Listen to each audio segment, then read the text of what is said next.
السلام علیکم ورحمۃ اللہ وبرکاتہ. الحمدللہ رب العالمین والصلاة والسلام علی رسولہ الکریم، اما بعد. ناظرین حضرات، آج کے اس انجمن میں جس موضوع کے تحت لب کشائی کرنا چاہتی ہوں وہ یہ ہے کہ سیرت نبوی صلی اللہ علیہ وسلم کا پیغام دنیائے انسانیت کے نام. ناظرین، میرا یہ عنوان نہیں کہ پیارے نبی صلی اللہ علیہ وسلم کی سیرت ہم انسانوں کو کیا پیغام دیتی ہے، ہم مسلمانوں کو کیا پیغام دیتی ہے، بلکہ میرا عنوان یہ ہے کہ بالعموم ساری انسانیت کے لیے موجودہ حالات میں، موجودہ ماحول میں سیرت رسول کا پیغام کیا ہے، دنیا کی ہر تہذیب کے لیے، دنیا کے ہر ملک کے لیے، دنیا کی ہر قوم کے لیے. ناظرین، پیارے نبی صلی اللہ علیہ وسلم کی حیات طیبہ ہم انسانوں کو کیا پیغام دیتی ہے؟ پیارے نبی صلی اللہ علیہ وسلم کی حیات طیبہ ہم انسانوں کو یہ پیغام دیتی ہے کہ تم سب کا مالک ایک ہے، تم سب کا خالق ایک ہے، تم سب کا مدبر ایک ہے. آپ صلی اللہ علیہ وسلم کی حیات طیبہ نے ہم دنیائے انسانیت کو یہ پیغام دیتی ہے کہ وحدت رب اور وحدت اب کا پیغام دیتی ہے. لہٰذا ہمارا مالک ایک ہے، ہمارا خالق ایک ہے، عبادت بھی صرف اور صرف اسی کی ہونی چاہیے. پیارے نبی صلی اللہ علیہ وسلم نے اپنی زندگی کی 13 قیمتی سال صرف اور صرف اس لیے وقف کیا. آپ نے غار حرا سے نکلنے کے بعد کوہ صفا پہ کھڑے ہو کر یہ اعلان کیا کہ اے لوگوں، لا الہ الا اللہ کہہ دو، کامیاب ہو جاؤ گے، عرب و عجب کے مالک ہو جاؤ گے. اس اعلان کے بعد آپ کی راہوں میں بڑی مشکلیں آئی، چیلنجز آئے، آپ نے سب کچھ فیس کیا، لیکن آپ نے کبھی کلمہ توحید کے سلسلے میں کمپرومائز کے سلسلے کو آپ نے کبھی برداشت نہیں کیا. آپ نے فرمایا تم کہنے کو شہزادے ہوگے، تم کہنے کو بادشاہ ہوگے، تم کہنے کو حاکم وقف ہوگے، تم کہنے کو رئیس زادے ہوگے، تم کہنے کو بڑے باپ کی بڑی اولاد ہوگے، لیکن یاد رکھو تم اپنی ذاتی حیثیتوں کو بھلا دو. اے انسانوں، تمہارے سامنے بہت سے غریب ہوں گے، نادان و ناقوا ہوں گے جنہیں تم فقیر سمجھتے ہو، تم اپنی ذاتی حیثیتوں کو بھلا دو.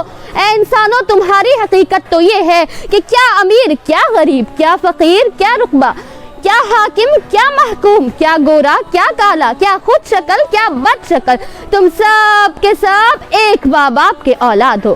مسند احمد کی حدیث ہے، اللہ کے پیارے حبیب فرماتے ہیں، یا ایھا الناس ان ربکم واحد و ان اباکم واحد. اے انسانوں، تم سب کا رب ایک ہے، تم سب کا اب ایک ہے، تم سب کا رب ایک ہے، تم سب کا باپ ایک ہے، تم سب حضرت آدم علیہ السلام اور ماں حوا علیہ السلام کی اولاد ہو.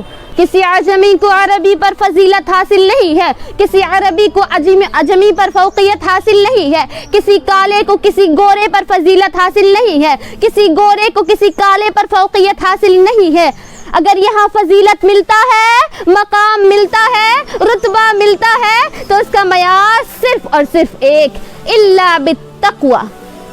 تم اپنی خاندانی شرط سے مقام حاصل نہیں کر سکتے، تم اپنی ذاتی حیثیتوں سے مقام حاصل نہیں کر سکتے.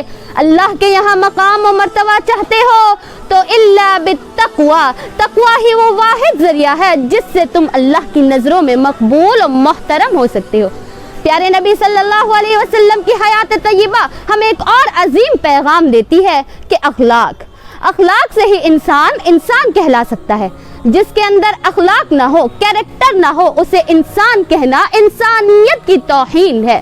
محض کوئی اس لیے آئیڈیل نہیں بن سکتا کہ اس کے پاس دولت ہے، محض کوئی اس لیے آئیڈیل نہیں بن سکتا کہ وہ بہت بڑا تاجر ہے، محض کوئی اس لیے آئیڈیل نہیں بن سکتا کہ وہ بہت اچھی اداکاری کرتا ہے. پیارے نبی صلی اللہ علیہ وسلم کی حیات طیبہ ہمیں یہ پیغام دیتی ہے کہ اخلاق ہی انسانیت کی پہچان ہے، انسانیت کا معراج ہے. جو وہی انسان کہلا سکتا ہے جس کے اندر اخلاق ہو، کیریکٹر ہو. پیارے نبی صلی اللہ علیہ وسلم کی حیات طیبہ کا ایک اور پیغام ہے. آپ نے حکم دیا کہ اے انسانوں، تم زمین پر دلوں کو فتح کرنے کا ہنر سیکھو. تم میں سے بہت سے ایسے لوگ ہیں جو حاکم ہیں، جو بادشاہ ہیں، وہ ممالک فتح کرتے ہیں، وہ شہروں کو فتح کرتے ہیں. آپ نے یہ پیغام دیا کہ دلوں کو فتح کرو. دلوں کی فتح ہی دنیا کی سب سے بڑی فتح ہے. پیارے نبی صلی اللہ علیہ وسلم کی حیات طیبہ ہمیں ایک اور پیغام دیتی ہے کہ دنیا میں دنیا کے لیے جینا نہیں ہے۔ آپ نے اپنے اقوال سے، اپنے اعمال سے، اپنی معیار زندگی سے یہ پیغام دیا کہ دنیا میں دنیا کے لیے جینا نہیں ہے، دنیا میں آخرت کے لیے جینا ہے۔ جو انسان دنیا میں دنیا کے لیے جیتا ہے اسے کبھی چین نہیں، اسے کبھی سکون نہیں، اسے کبھی اطمینان نہیں۔ چین، سکون، اطمینان اسی بندے کو ملے گی جو کہنے کو ایک چھوٹی سی جھونپڑی میں جی رہا ہوگا، لیکن اس کا مقصد زندگی، اس کی مقصد حیات آخرت ہوگی۔ اس کی آخر میں اللہ رب العالمین سے دعا ہے کہ اللہ رب العالمین ہمیں اس بندے میں شامل کرے جس سے اللہ رب العالمین حشر کے میدان میں سلوک کرے گا، کہ وہ حشر کے میدان میں کھڑا ہوا ہوگا، اللہ رب العالمین اس سے سوال کرے گا، اے بندے تو نے فلاں گناہ کیا ہے۔ وہ بندہ اقرار کرے گا، ہاں اللہ میں نے یہ گناہ کیا ہے، لیکن اے اللہ میں نے کبھی تیرے ساتھ کسی کو شریک نہیں کیا، کبھی کسی کو مشکل کشا نہیں بنایا، میں نے کسی غیروں کے سامنے سجدے نہیں کیے۔ گناہوں کے تو انبار ہیں، لیکن اے اللہ توحید اپنے دلوں پر اتنی مضبوط ہے کہ میں نے تیرے علاوہ کسی کے سامنے سجدہ نہیں کیا۔ علینا الا البلاغ المبین، والسلام علیکم ورحمۃ اللہ وبرکاتہ۔